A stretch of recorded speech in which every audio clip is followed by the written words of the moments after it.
नमस्कार, मी प्राध्यापक विलास यश टाले, राज्यशास्त्र विभाग, कला महाविद्यालय बुलढाणा. आजचा आपला अध्यापनाच्या चर्चेचा विषय आहे राष्ट्रवादास आधारभूत घटक किंवा राष्ट्रीयत्वास आधारभूत घटक, एलिमेंट ऑफ नॅशनॅलिझम. म्हणजे राष्ट्रवाद कसा निर्माण झाला याविषयी आपण राज्यशास्त्रज्ञाच्या किंवा विचारकांची सखोलपणे चर्चा केलेलीच आहे. कोणत्या तरी एखाद्या घटकाने राष्ट्रीयत्व किंवा राष्ट्रवाद निर्माण होतो या संदर्भात मतैक्य नाही. तथापि दोन किंवा अधिक घटकांचा एकत्रित परिणाम ज्यावेळी निर्माण होतो त्यावेळी राष्ट्रीयत्व किंवा राष्ट्रवाद निर्माण होऊ शकतो. तर भारतामध्ये राष्ट्रीयत्व निर्मितीत किंवा धर्माचं योगदान महत्त्वाचं दिसून आलेलं आहे. तर पाश्चिमात्य देशात राष्ट्रवाद निर्मितीसाठी धर्म हा घटक अलीकडच्या काळामध्ये केव्हाच मागे पडलेला आपल्याला दिसून येतो. सर्वसामान्यपणे समान स्नेहसंबंध असलेल्या लोकांत जेव्हा मानसिक व भावनात्मक ऐक्य निर्माण होते तेव्हा त्या भावनेस राष्ट्रीयत्वाची भावना असं ढोबळमानाने आपण म्हणत असतो. म्हणजे समान भाषा असेल, समान धर्म असेल, समान इतिहास असेल इत्यादीमुळे लोकांमध्ये जेव्हा भावनात्मक ऐक्य किंवा भावनिक ऐक्य निर्माण होत असते हेच त्या राष्ट्रीयत्वाचं किंवा राष्ट्रवादाचा महत्त्वाचा आधारभूत घटक ठरत असतो. या घटकापैकी किंवा अशा सर्वच घटकांमुळे मानवी समूहामध्ये किंवा समाजामध्ये एकतेची भावना निर्माण होत असते.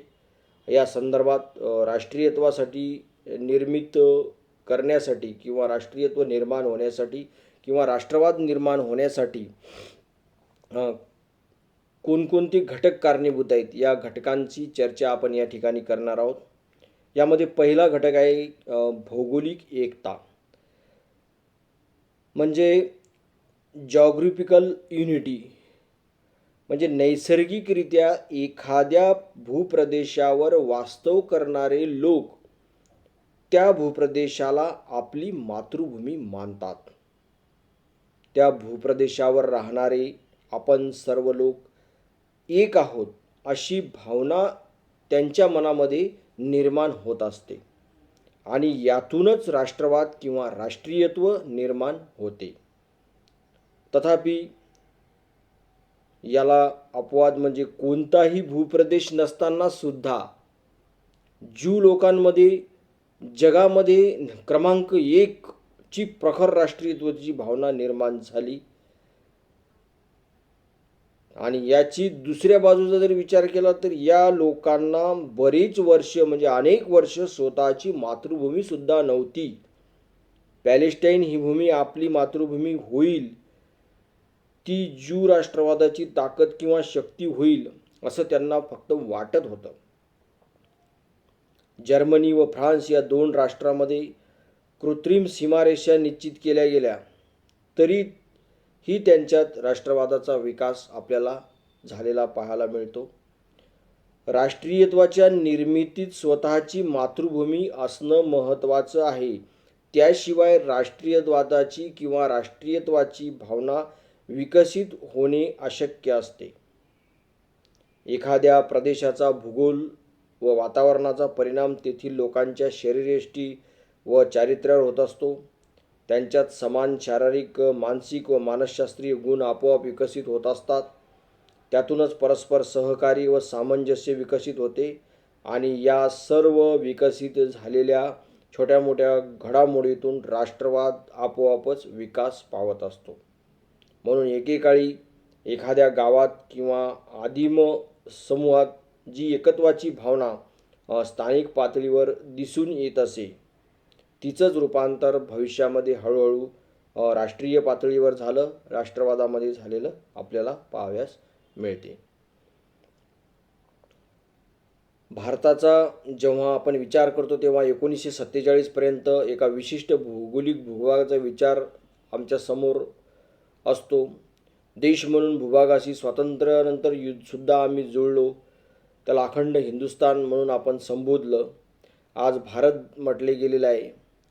निश्चितच भौगोलिक परिसीमाच्या अंतर्गत असलेल्या भारताविषयीच्या एकराष्ट्रीयत्वाची भावना जनतेमध्ये या दृष्टिकोनातूनच निर्माण झालेली आहे. म्हणजे मातृभूमीची ओढ, मातृभूमीची आशा, मातृभूमीवर प्रेम ह्या भावनिक मुद्द्यातून हा राष्ट्रवाद निर्माण होत असतो. दुसरा राष्ट्रवाद आहे वांशिक ऐक्य किंवा वांशिक ओळख. म्हणजे एखाद्या राष्ट्रीयत्वाचा महत्त्वाचा घटक म्हणून एखाद्या वेळेस त्या वांशिक एकतेकडे सुद्धा पाहिल्या जाते. वांशिकदृष्ट्या एकाच वंशाचे लोक ज्यावेळी एकत्र राहतात त्यांच्यात आपोआपच राष्ट्रीयत्वाची भावना निर्माण होत असते.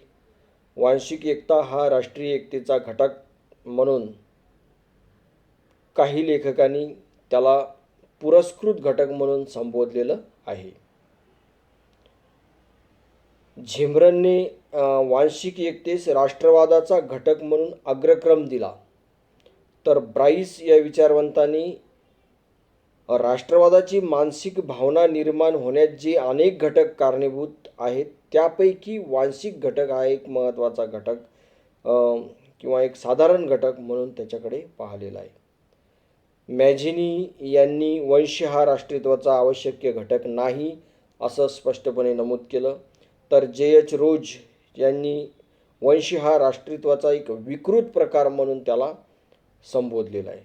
शुद्ध स्वरूपात वंश केवळ आदिम जमातीमध्ये आज अस्तित्वात असू शकतो असं हेस या वंशशास्त्रज्ञांनी म्हटलेलं आहे. विद्याविषयक प्रकांड पंडित किंवा समाजशास्त्रीय अभ्यासक वंशास राष्ट्रीयत्वाचा उच्च घटक मानतात. उच्च घटक मानावयास ते तयार नाहीत. आधुनिक स्वित्झर्लंड व कॅनडा या देशामध्ये वंशाच्या बाबतीत एकता असूनही ते लोक एकत्र राहून ते देश दृढ राष्ट्रीयत्वाच्या आधारावर उभे राहिलेले आपल्याला दिसून येतात. आधुनिक काळामध्ये वंशवादास मनुष्यजातीचा शत्रू मानला गेलेला आहे.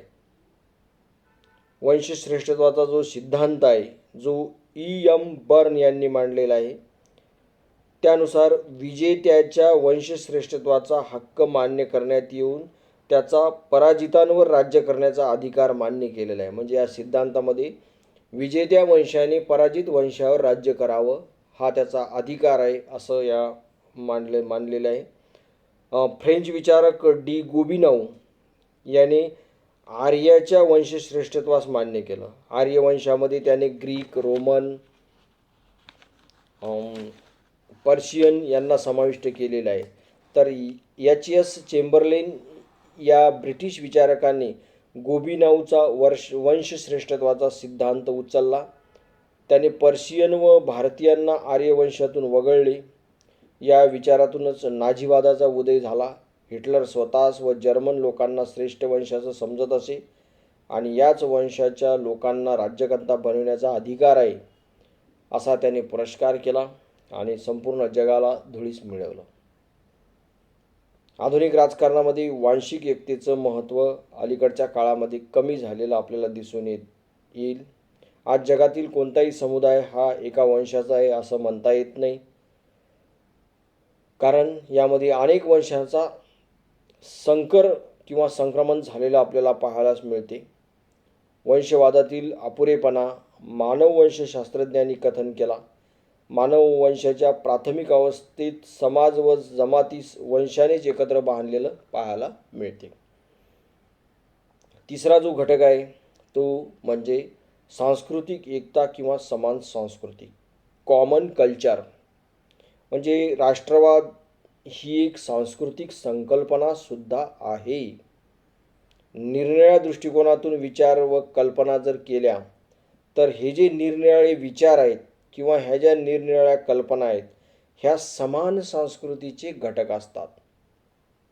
समान प्रथा व परंपरा किंवा आचारपद्धती, समान साहित्य, लोकसंस्कृती, महाकाव्ये आणि त्या समूहामध्ये अवगत असलेली कला इत्यादीमध्ये समाजात समान संस्कृती व समान मापदंड यातून आपोआप निर्माण होतात आणि या समान संस्कृतीमुळे लोक एकत्र येत असतात किंवा एकत्र येण्यास त्यांना मदत होत असते.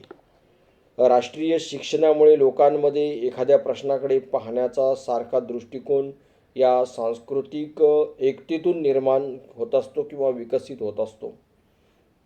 नागरिकत्वाच्या शिक्षणामुळे अमेरिकन समाजाची निर्मिती झाली आणि त्यातून शक्तीसाठी राष्ट्रीयत्व निर्माण झालं.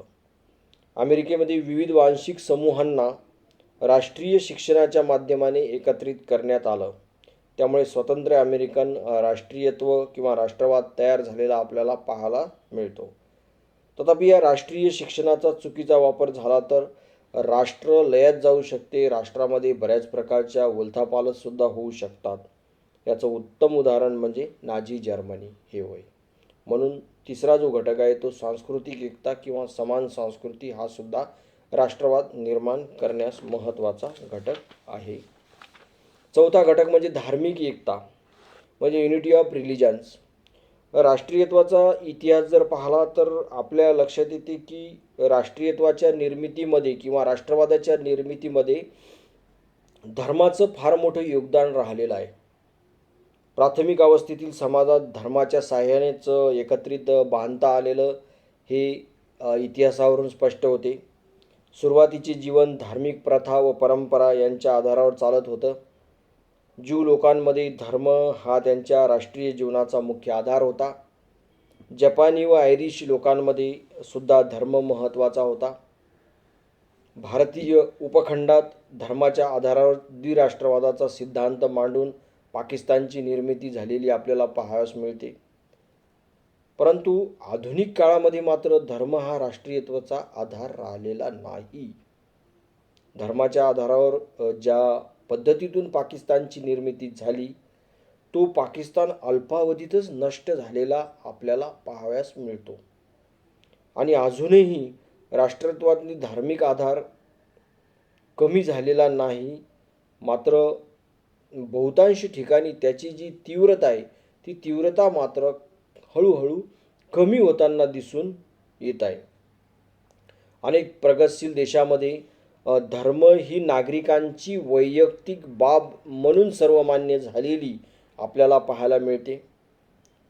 अमेरिकेमध्ये धर्म हा राष्ट्रजीवनाचा आधार राहिलेला नाही. भारताच्या संविधानामध्ये सुद्धा धर्मनिरपेक्षतेच्या तत्वामुळे धर्म ही ज्याची त्याची खाजगी बाब म्हणून संबोधलेला आहे. अनेक धर्मनिरपेक्ष राष्ट्रांनी धर्माला कोणत्याही प्रकारचा कोणत्याच धर्माला राजधर्म म्हणून स्वीकार केला नाही, त्याचा प्रचार पुरस्कार केलेला नाही. हे आधुनिक काळामधल्या संविधानावरून आपल्या लक्षात येते. म्हणून खऱ्या अर्थानं धर्माचं जे राष्ट्रवादाच्या बाबतीतलं योगदान आहे ते हळूहळू कमी होताना दिसून येते. 1960मध्ये कॅथॉलिक पंथीय केनेडी ज्यावेळी अमेरिकेचे राष्ट्राध्यक्ष झाले त्यावेळी प्रोटेस्टंट पंथीयांचं प्राबल्य आहे. याउलट भारतात धार्मिक भेदभावाचा फायदा राजकीय पक्ष आपल्या राजकीय मतांसाठी किंवा मताधिकारांसाठी करून घेताना दिसतात किंवा घेत आहेत हा भाग वेगळा. परंतु शिक्षित जे लोक आहेत ते जेवढ्या लवकर राष्ट्राच्या एकात्मतेसाठी धार्मिक सहिष्णुता पाळण्यावर लवकर एकत्र येऊ शकत नाहीत हे मान्य झालेलं आहे. पाचवा मुद्दा म्हणजे भाषा. भाषा हा सुद्धा राष्ट्रीयत्वाचा किंवा राष्ट्रवादाचा महत्त्वाचा घटक आहे. लोकांची भाषा एक असेल तर त्यांची परंपरासुद्धा एक असू शकते, त्यांची संस्कृतीसुद्धा एक असू शकते, त्यांच्यात विचारांची कलेची देवाणघेवाण आपोआपच साहजिक फार जोरात होत असते. रॅस्मे मूरच्या मते राष्ट्रनिर्माणामध्ये वंशापेक्षा भाषेचं योगदान महत्त्वाचं ठरलेलं आहे. एक समान भाषा एक समान वाङ्मय निर्माण करू शकते. या वाङ्मयातून समान प्रेरणा समान कल्पना निर्माण होत असतात. जोसेफ यांच्या मते समान भाषा लोकांना आपल्या कल्पना व भावना व्यक्त करण्याचं माध्यम असते आणि त्यातून समान उच्च मापदंड वर्तणुकीच्या पद्धती ऐतिहासिक परंपरा निर्माण होत असतात. म्हणून भाषा हा एक महत्त्वाचा राष्ट्रवादाचा घटक होऊ शकतो. भाषेच्या आधारावर जर विचार केला तर भारतात मात्र याबाबत उलटता दिसून येते. म्हणजे भारतामध्ये भाषेमध्ये विविधता आहे हिंदी ही राष्ट्रभाषा जरी असली तरी या भाषेस अजूनही दक्षिणेकडील राज्यांची मान्यता मिळालेली नाही. आणि जोपर्यंत हिंदी ही राष्ट्रभाषा होत नाही तोपर्यंत इंग्रजी भाषेचा वापर सुरू असेल असे भारताचं सूत्र आहे. ब्रिटिश इंडियामध्ये प्रशासन व न्यायालयाची भाषासुद्धा इंग्रजीच होती. इंग्रजी भाषेच्या माध्यमातून सबंध भारतात प्रशासन एका सूत्रात बांधलं गेलेलं 1947 पूर्वी आपल्याला दिसून येतं. सध्या इंग्रजी ही उच्च शिक्षणाची भाषा म्हणून जरी उपयोगात आणली जात आहे, म्हणून भाषा हा राष्ट्रवादाच्या निर्मितीत किंवा राष्ट्र म्हणून टिकून राहण्याचा एक महत्त्वाचा घटक आहे, हे मात्र मान्य करावेच लागेल. आतापर्यंत आपण राष्ट्रवादाचे 5 घटक अभ्यासले. त्यामध्ये पहिला घटक भौगोलिक एकता, दुसरा वांशिक ऐक्य किंवा वांशिक ओळख, तिसरा सांस्कृतिक एकता, चौथा धार्मिक एकता आणि 5वा घटक आहे भाषा. उर्वरित घटकांचा विचार आपण पुढच्या तासिकेत करूया. आपण सर्वांनी या व्हिडिओमधील माहिती आपल्या नोट्समध्ये लिहून घ्यावी. हा व्हिडिओ आपल्याला नक्कीच आवडला असेल. या व्हिडिओला आपण लाईक करा, शेअर करा. कॉमेंट बॉक्समध्ये आपला अभिप्राय नोंदविण्यास विसरू नका. आपण या ठिकाणी थांबूया. धन्यवाद.